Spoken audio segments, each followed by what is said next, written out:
Medina শরীফে মসজিদে নববীর পাশে আর একটি বিখ্যাত মসজিদ হচ্ছে মসজিদে আবু বক্কর।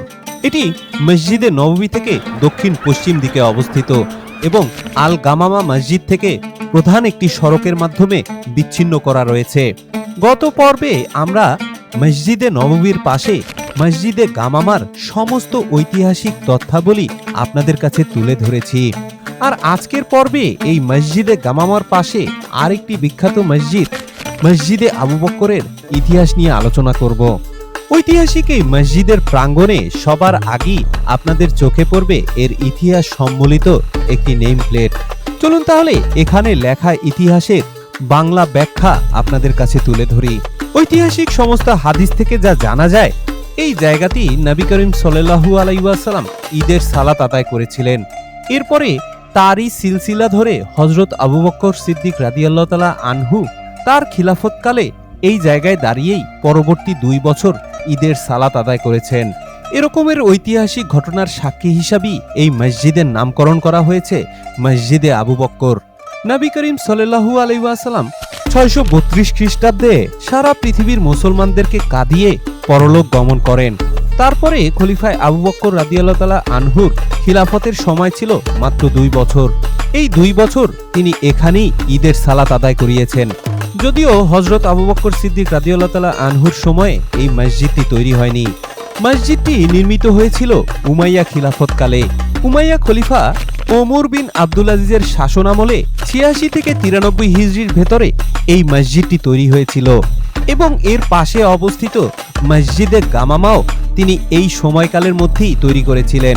পরবর্তীতে ওসমানীয় সুলতান দ্বিতীয় মাহমুদ 1258 হিজরিতে এটিকে পুনরায় সংস্কার করেছিলেন এবং তখনকার সময়ে এই মসজিদের আকার ওসমানীয় নির্মাণ শৈলীর আকারে আকৃতি প্রদান করা হয়, যা বর্তমান সময়েও অপরিবর্তিত রয়েছে।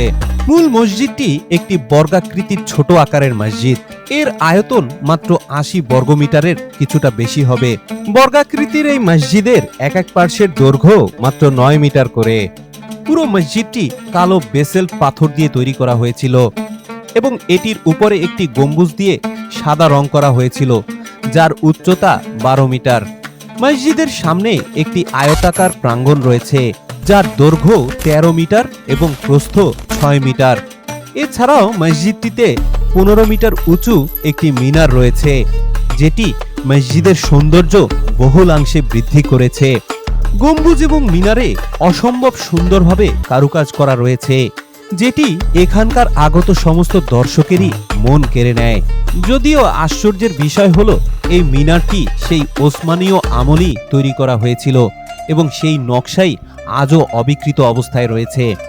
আর বর্তমান সময়ে এসে 1990 সালে কিং ফাহাদ বিন আব্দুল আজিজ এটির পুনঃসংস্করণ করেন। এরপরে 2013 সালে কিং আবদুল্লাহ বিন আব্দুল আজিজ এবং বর্তমান সৌদি বাদশাহ সালমান বিন আব্দুল আজিজের সময়েও এর সংস্কার কার্যক্রম পরিচালিত হয়েছে, যার কারণে আজও আমরা এই মসজিদটিকে অত্যন্ত পরিপাটি রূপে দেখতে পাই। কিছুদিন আগেও মসজিদের ভেতরে নামাজ পড়ার কোনো ব্যবস্থা ছিল না, তবে বর্তমান সময়ে এটি নামাজের জন্য আবার খুলে দেয়া হয়েছে। যেহেতু হাজী সাহেবগণ মসজিদে নববীতে জামাতে নামাজ আদায় করেন, এই কারণে এই মসজিদে হাজী সাহেবগণ শুধুমাত্র নফল নামাজই আদায় করে থাকেন। তবে সব সময় এই মসজিদ খোলা থাকে না, দিনের একটি নির্দিষ্ট সময়ে এই মসজিদটি খুলে দেওয়া হয়। সুতরাং মসজিদে আবু বক্কর থেকে আজকের মতো আমরা এখানেই বিদায় নিচ্ছি। ইনশাল্লাহ আগামী পর্বে মদিনা শহরের অন্য কোনো জায়গায় আবার আপনাদের সাথে দেখা হচ্ছে। সে পর্যন্ত বিদায়। আসসালামু আলাইকুম ওয়া রাহমাতুল্লাহ।